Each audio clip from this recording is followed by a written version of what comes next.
The Oxford Dictionary defines self-improvement as the improvement of one's knowledge, status and character by one's own efforts. This lifestyle has been promoted by many successful influencers such as Imran Gadzi, Ali Abdaal and Hamza. However, with the growth of these influences, it runs synchronously with another lifestyle that is becoming into prominence: digital nomadism. Imagine being able to work from anywhere at all, traveling the world whenever you want and working from your laptop while you're in cool places. This guy was saying that you could reduce your work hours whilst increasing your income and your freedom. In this video, we'll be reviewing the potential positives, but showing why ultimately it is a cringe cop-out for millionaires and their many online disciples as an excuse to never grow up. This lifestyle should have no place in a movement that's primary purpose is to find the true meaning in life, not scurry around the globe in the search for experiences.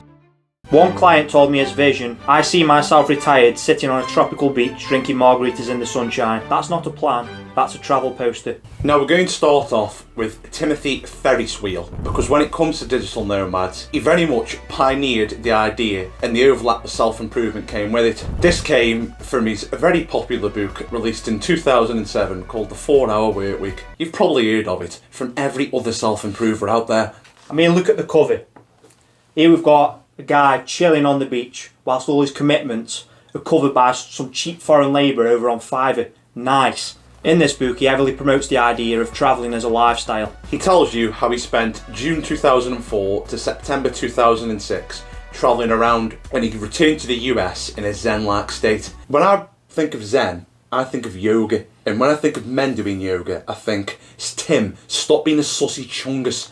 Also in the book, on his chapter on mini retirements, he says how the average person needs at least 2 to 3 months of travelling before they can fully escape the obstacles and routines of modern life. I mean, at 29, who realistically has the ability to just drop all responsibilities and go travelling the world for 2 to 3 months?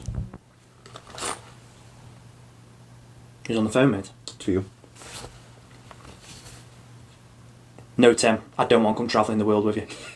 The book also very helpfully divulges into how to outsource all of your labour and have an Indian working for you for ₹2 an hour while you sit on the beach sipping margaritas. Now, Tim is 46, unmarried and childless, giving life advice on how to work as little as possible whilst enjoying all the fineries of life. Now, I don't know about you, but I can't see the difference between your average 21-year-old I love to travel woo girl who never wants children because she doesn't want to miss out on all the life experiences that she can have, who's currently on a gap year in Thailand trying to discover herself. The whole premise of the book is flawed, yet I can't open the app without being told how good this book is, which brings us on to our first prime rib suspect, Ali Abdaal. Now, you might be sitting behind the screen thinking, come on, Reps and Redemption, that's a bit of a reach. This book was wrote in 2007.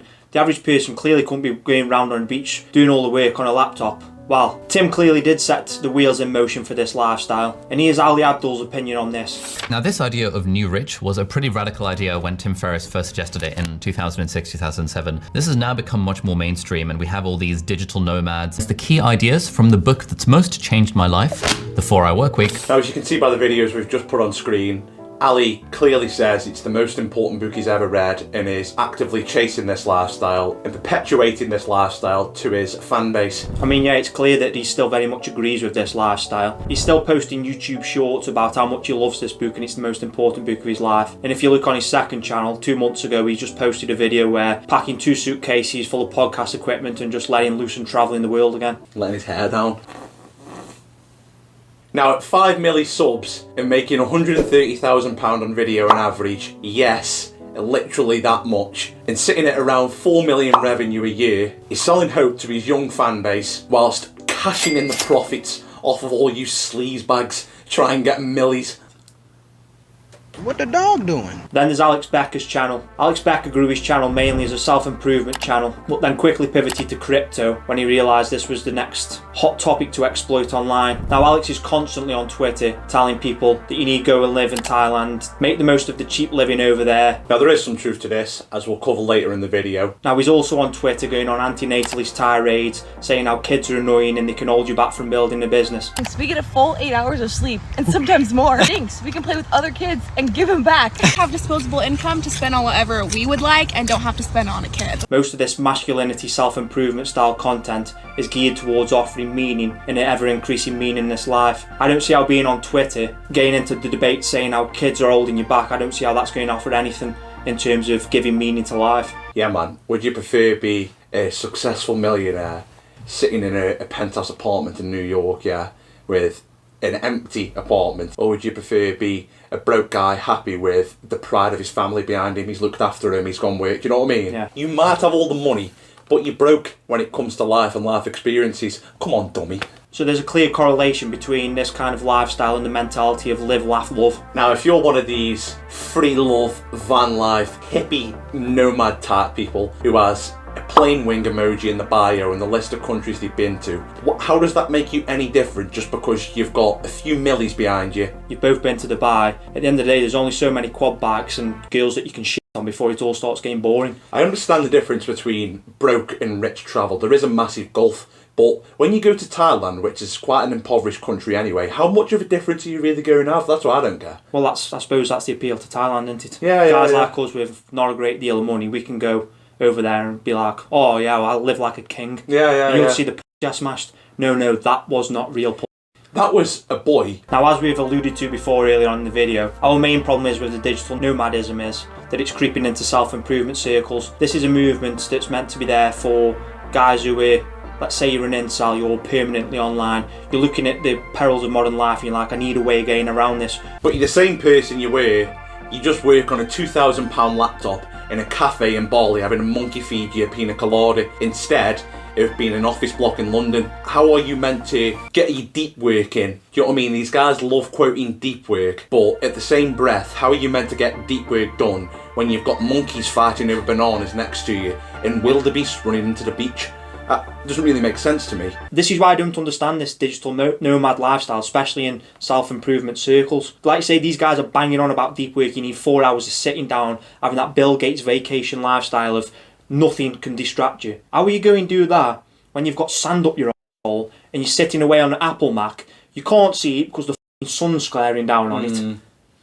What are these guys talking about? Whenever I've been to a coffee shop, I'm always seeing at least 5 woo girls working away. Yeah. Or dudes on the lunch breaks AirPods with AirPods in. Yeah. It's just like, why are you in a public space trying to block out your surroundings? That's kind of counterintuitive. It seems that a lot of these self-improvers have gotten high on their own supply and they've completely forgotten why they've gotten into it and the messages they preach, such as fighting against modernity, going against the grain and starting up a family and something meaningful and that will last the test of time, as opposed to selling your business for 100 millies. Say you are one of these guys and you do make it in life, you sell your business for 100 million. That no one's going to remember this business in 5 years. Have you really made a dent in terms of your impact on this planet? Is anybody really going to remember anything you've done? Probably not. So all you're going to do is, once you've sold this, you're going to live off the profits and do what?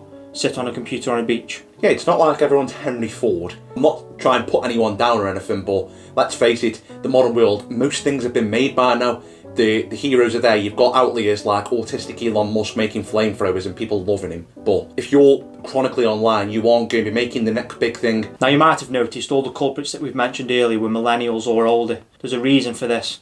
Now, if you're a young man, you can live this life. Check Hamza, for example. Yeah, the geezer's moved abroad. He's taken advantage of the cheaper living conditions. It's a better quality of life. He's learned fighting. He's grown his brand. He's removed all distractions. He has taken himself up a level by doing so. But at the end of the day, in his own video, he's self-proclaimed that he has come back from doing all of that. And now he's looking to start a family with his lady. It perfectly fits what we're saying as self-improvement is the means, not the end. There's still got to be more to life after you've done all these things. You've got to ask yourself, is Hamza the exception and not the rule? And should people stop promoting this lifestyle? Because for the most part, this isn't a lifestyle that people should lead, because it just takes you down into degenerate habits that could end up lasting you a lifetime. So let's look into Jack Hopkins and how his lifestyle is one that's currently of degeneracy, that's basically financed by you buying his course in hopes of a better life. He's making videos, being a self-proclaimed G, telling you how to make 100k a month, when clearly if you review back on his content, he's moved out there for most of the reasons anyone moves out there. It's degeneracy. He's got a video with Hamza's editor banging the shrooms in. He's constantly making reference to he's obsessed with the strip clubs. This is is earning the strip club. You know what I'm saying? You just got to earn your strip club. Talking and I'm quoting word for word here of him saying he needs his evening treat, and his evening treat is a ladyboy. If I have to do a whole day's worth of business work and I'm not being able to fight or get my treat at the end of the day, I'm going to be upset. How many videos can you look at the thumbnail and it's just him with his arm around some nice boy and he's saying dating experiences in Thailand. A G's guide to getting locked up. Brackets, she's 12. You basically try and emulate Jason Bourne in the first bit of the second film. He's running down the beach, he's training in military precision, snipping pina coladas with his fit missus. When it all comes to an end, you know what I mean? Jack Hopkins is yet to meet his Russian assassin, but it's coming. To conclude, we're not against travelling. We've done travelling ourselves. We think it's good for you. It's a bit of a break. Go and see somewhere different. And also, we're not against the digital nomad lifestyle if you do it correctly, i.e. do it as a young lad, take advantage of the cheap lifestyle and focus on building that brand, focus on gaining skills, knowledge, fighting, wherever that may be. But don't use this as a crutch to escape your life and all the problems that come with it, because ultimately you've got to come back to them one day. Just accept that you can go do all these things, and we're not against living while you're young, because you do need to do that. You can't live a life full of regret later on, but ultimately the party has to end one day. You have to come back and you have to start a family if you want any sort of meaning in life, and you aren't going to find that at the bottom of a pina colada glass. Wait, should we go to Thailand? No. No. Please. Yeah. Yeah.